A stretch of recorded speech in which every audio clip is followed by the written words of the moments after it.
This is why you get an EcoBoost F-150. We're on a steep grade. I'm pulling a car, double axle trailer. This is a steep hill. It's got 3 lanes. It's for passing slow trucks. The highest this thing gets in RPMs to maintain 65 is 2,700, 2,800 RPMs. That's it. It does. This thing revs up higher for engine braking going downhill than it ever does. When I don't have the trailer, it pretty much just stays in 6th gear. This is the 6-speed, not the 10-speed. It usually just stays in 6th gear for like 70 miles an hour unloaded on all these hills at right around 1,900 RPMs or so, because it makes torque down low with the twin turbo. So it's pulling quite a bit. You can see turbos like halfway up on that boost gauge. 2,800 RPMs. Chevy's not better. Dude, a Chevy, even a Chevy 6-liter, 6.2 would not be doing, 2,800 RPMs. But the ZRX could. ZRX? TRX. I don't know. I don't even know if it would be down that low. It's supercharged. TRX. But it probably has to have a little more RPMs, maybe. The Dodge Ram TRX is heavy. But anyway, this thing, like I said, now we're going downhill. This thing will downshift, and the highest RPMs I'm going to see on the trip is for engine braking. It's in 5th now, or 4th, and sometimes it go down to 3rd. Now it's in 4th. So I'm overspeeding a little bit, almost up to 70, so it's up to almost 3K in 4th. And there's 3rd, 4,000 RPMs. So that's the only time I see RPMs. But you're like in a Chevy or Dodge V8 half-ton towing something like this. It's downshifting, and it's going to downshift and hit over 4,000 RPMs to pull this load at 65 up those big, massive hills. So, plus, when you're not turbocharged, not forced induction, you lose power when you're in the altitude. So if you're in high altitude and going up a steep grade, those engines really suffer, because now they only got like 80% of their advertised power. I got turbos, they just spool up. So this thing kicks ass. It's like pretty much just it does. It never runs out of power. I have a trader daughter. She just thinks everything should be a TRX now, but Dodge, the suspension's gonna break, the motor mount's gonna break. The freaking, if they got that cylinder deactivation on it, that's gonna fucking break.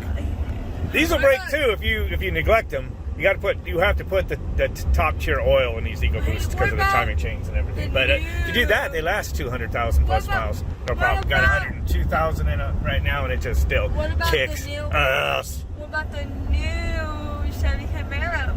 That's a car. It's not even. It's not. It couldn't tow the car we're towing right now. Yeah, but it's just fast. She's deceived. Well, back down here. Not too bad at mileage for towing that. 15.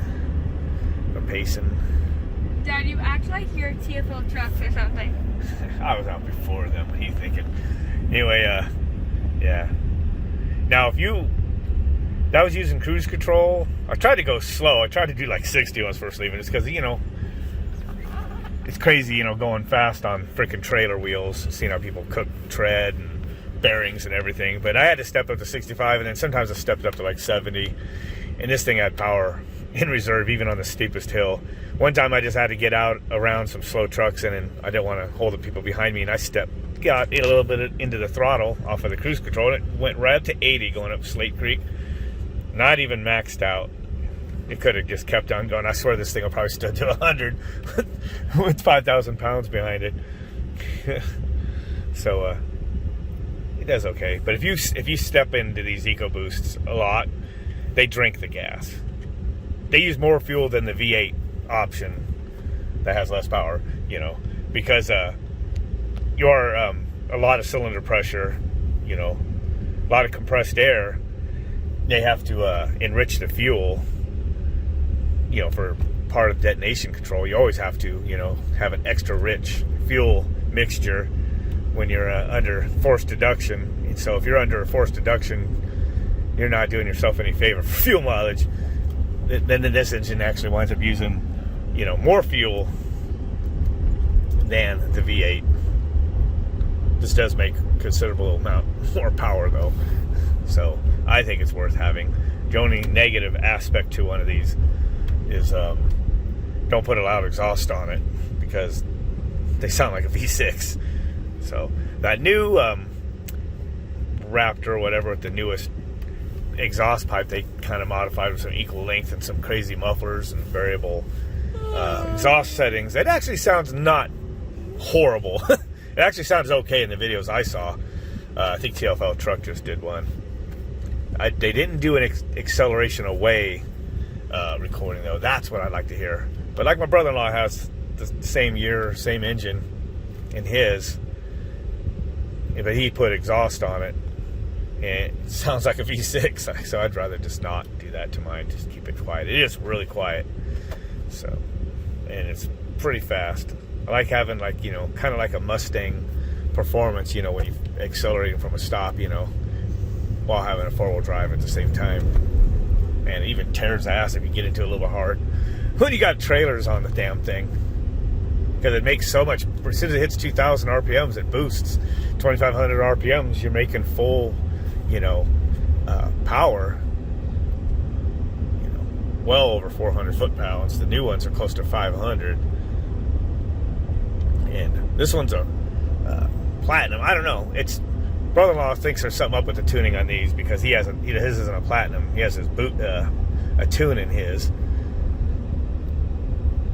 And mine was pretty close to about what his was before he opened up his exhaust.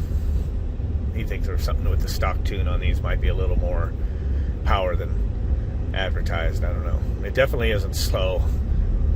It definitely will spin these tires, especially if you ever brake boost it. So I don't even brake boost it just because you have to run it in 4 auto if you're ever going to do that. And yeah, it increases drag once you get going. So I usually just, maybe if I want to, just lock it and just, that way I can just put my foot a little bit into it. But if you brake boost it, it'll just smoke some. Anyway, pretty happy. My daughter needs to show due respect for the Ford family. Yeah.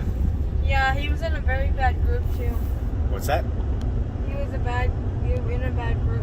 Who was? It was satanic, I think, or something like that. Masonry, I thought. Who? Henry Ford, I thought it was masonry.